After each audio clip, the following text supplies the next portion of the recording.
Hey guys. All right, so today I'm going to give you the short and sweet version of what we had started in class. So, our end goal is that we are looking for the two main causes of the Titanic disaster. So, why do we think it was such a tragedy?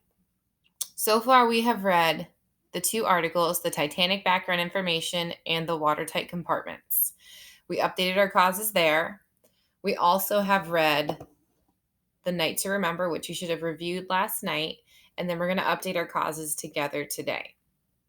So, first, I want to show you and just remind you about the information we looked over in the Titanic background information and the watertight compartments. So, I will be posting this copy to Google Classroom. I did email you, or I will be emailing you each your work that I have. I have your causes, your Titanic information, the article you see here, some of your questions, and some of you had vocabulary words written down. Now, if you're missing any of this work, please do not make it up. I am recreating everything that I want you to submit on Google Classroom. So that's just for you to reference. You can check your answers against mine and just see how you did. All right, so on this Titanic background information, we are annotating specifically for reasons why things went wrong. So in my first paragraph here, it's just giving us some background information, telling us that they lost more than 1,500 lives on this day. Remember, they called it the unsinkable ship, and that was one of the main reasons why it was such a disaster, was because the passengers, the crew, the engineers, everybody genuinely believed that this ship could not sink, even if they hit an iceberg. No big deal. It's not going to sink. All right. So I've made my little annotation here. They believed that it literally would not sink for anything. All right. So we did start in Southampton, England. They were only on the sea for 4 to 5 days before they hit the iceberg. Remember, another main reason was that they had received 5 different ice warnings, but the captain ignored them. Some of them did not even reach the captain because remember this guy, where is he? Jack Phillips was busy sending messages to friends on the mainland. So these messages never even were given to the captain. They were stuck under a paperweight. Remember, the paperweight's just something heavy that people used to keep on their desks so that the papers wouldn't fly off. All right. As we keep going, this document has a lot more information than some of the other ones that you'll be seeing. So don't get overwhelmed here. The night was uncommonly clear and dark, moonless, but faintly glowing with incredible sky full of stars. So it was a very dark and cloudless night. Many people describe it as stars that were endless. And because the sea was so calm, it created a reflection of these stars. So it literally just kind of looked like you were in outer space floating among the stars. Sounds like a beautiful night, but did not end so well. All right. They also mentioned that the sea was unusually calm and flat, like glass. So, living near the beach, we kind of have an idea of what it looks like when the waves splash on the shore and we can see that white cap. There was no white caps breaking at the edge of these waters, so there was nothing splashing on the iceberg. Another reason why they couldn't see it. All right. We get this time a lot throughout the few stories that we read. 1140, Frederick Fleet the Lookout in the Crow's Nest spotted an iceberg dead ahead. So remember, he's up there in the crow's nest. He is looking way out over the ocean and looking for anything dangerous. By the time that he saw it, the ship was much too large and moving too fast, and the iceberg was much too close. So they give us this piece of evidence in a couple different articles as well. The ship was too big and it was moving too fast in order to stop. All right, and the rest is just giving us some information about where they got all of their research from, the different survivors, the eyewitness accounts. Those would be the people who were actually there.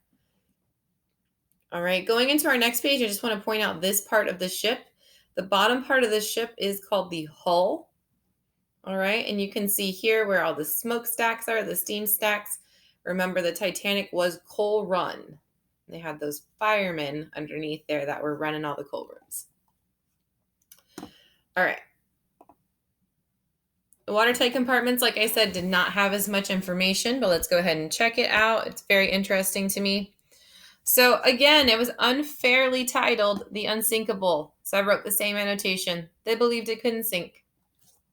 All right, the second paragraph here just gives us the plan. All right, this was the plan for the watertight compartments. There was going to be 16 of them. They were going to have watertight doors. If something penetrated the ship, like the iceberg, how it sliced into the side, it wouldn't allow the entire ship to sink because only one compartment at a time was supposed to fill, and then that's it. The water would stop. It would have nowhere to go.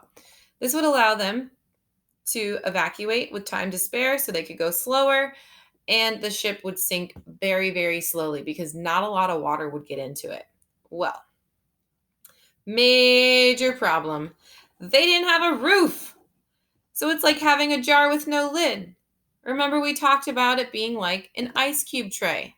As soon as one of the compartments was penetrated and allowed water in, there was a chain reaction of the watertight bulkhead filling up and then flooding the compartment beside it.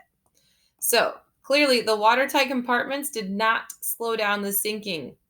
All right, the Titanic sank very quickly. And down here is just a little visual for you of what it may have looked like. So you've got the Titanic striking the iceberg on the front side of the boat, and the water compartment filled this one. And then when that one was done, it filled this one. And then it filled this one. And it just kept going until 6 compartments were filled. Now, do you remember how many compartments were able to fill before the Titanic sunk? If you said 5, you are correct. So if only 5 of them had filled, they would have been okay. But that 6th one put them over the edge and caused the Titanic to sink much faster. All right. So I will be uploading both of these documents to Google Classroom for you. And I've already updated your causes. So from these 2 articles, the watertight background or watertight compartments and background information, we have the watertight compartments did not have a roof. There's my example. It's like a jar without a lid. People believe the ship was unsinkable. They told me that in both articles, so I'm thinking that's pretty important. They ignored 6 ice warnings. Had they not ignored all these warnings, they may have stopped and slowed down. The sea was unusually calm and flat, so there was no waves splashing on the iceberg. Now, there's not a lot they could have done about that, but they could be aware that maybe things would be harder to see. All right, and they also told us that the ship was moving too large, or the ship was too large and it was moving too fast. There we have our information for this one. So now we're going to go through the night to remember and update our causes here.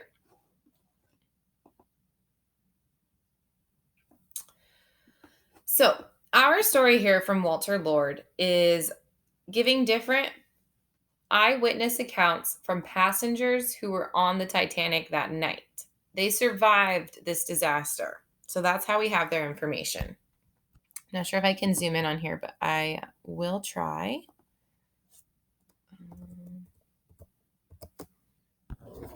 Alrighty. Yeah, that's not going to work so well. Okay. Well, that's all right. If you guys need to reference, you know how to get onto your textbook, and that's just fine. All right, so here they're just giving us some information. They did point out again that it was a calm, clear, and bitterly cold night. Okay, this was the 5th night, so that matches. It was the 5th night of sailing. And then they just give us some information about people who were on that ship. All right, we've got Frederick Fleet here, just like we did before. He was one of the 6 lookouts. Remember, the lookouts are those who are looking out on the water for anything dangerous that's coming their way. Let's see, what else is important? They told us that they're going 22.5 knots. Titanic raced across the calm Black Sea. So if they're using words like raced, it doesn't mean they're going slowly. They were going pretty quickly. All right, and again, they told us just the night and the stars, the biting cold. So it was very clear, very calm night, very, very cold. Remember, they're way up north. They're sailing from Southampton, England to New York. So they're in very cold waters. And remember what time of year it is. It's April. So although spring down here is pretty warm, for the northern parts, it's very, very cold. All right. So here we have the fleet is calling the bridge and saying there was an iceberg right ahead. And the lady just says, Thank you. Acknowledged the voice with curiously detached curiosity, or courtesy, sorry. So she was just being polite. She didn't really have that much effect on it, a reaction to it. All right, they give us this 37 seconds a few times. That must have been a very tense moment for them. Okay. So they're kind of becoming aware that something is in the way. Not everybody on the ship knows what's happening. Remember, it's about 11:40 at night, so it's almost midnight, and people are starting to take off for bed. Those who are not sleeping are playing games. Some of the stewards, those who worked on the ship, the crew, they're kind of winding down for the night. Some people are in their rooms, and they're all just kind of describing the way that they felt when the ship hit the iceberg. Some of them thought it was rolling over marbles, or maybe they had landed. Um, they didn't think anything like the disaster that they were in. Like, isn't it funny we're landing? So they're all very calm. Somebody thought it was like an earthquake. They'd experienced an earthquake. So I think as people, we do this a lot when we hear a sound or we feel a noise or something like that. We try to connect it with something familiar. So that's what everybody on the ship was doing. They're just trying to connect it with something familiar. Again, they said this quiet, cold Sunday night. They're just talking about more people who were on the ship.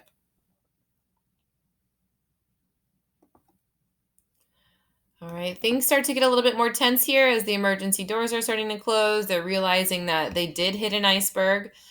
Captain Smith is back. Remember, he went to bed. Things were fine. He was taking the night off. And now things are starting to get a little bit more chaotic. Then came that thud, that tearing, grinding sound, the telegraphs ringing wildly, the watertight doors crashing down. Most of the men couldn't imagine what it was. The story spread that the Titanic had gone aground just off the banks of Newfoundland. Many of them still thought so, even after a trimmer came running down from above shouting, "Blimey, we've struck an iceberg." All right, so even after people were running around and telling them that they struck the iceberg, people are not reacting. And that honestly might be part of our reasons. So let's go back to our causes.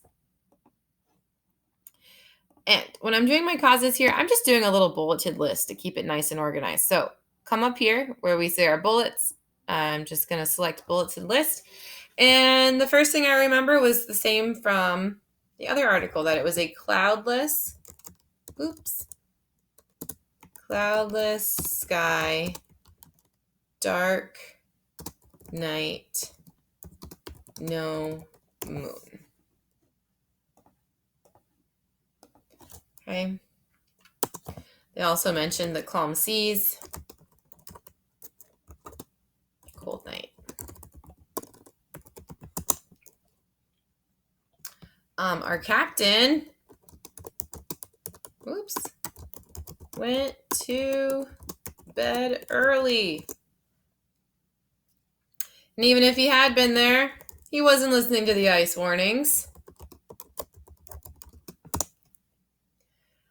Okay, what else did we talk about? Oh, the ship was unsinkable. People are overconfident. They thought the ship was unsinkable. I'm going to put that in my quotes again partially because it's their words and partially because it's not true. All right. They thought the ship was unsinkable even after they hit the iceberg. And the ship was too large. Too large and moving too fast. So it was definitely going at an unsafe speed. All right. So that is it to catch you up here. I'm going to start a new video to show you what I would like for your questions. I'm going to be giving you some incomplete sentences as your answers, and you will turn them into complete sentences and respond.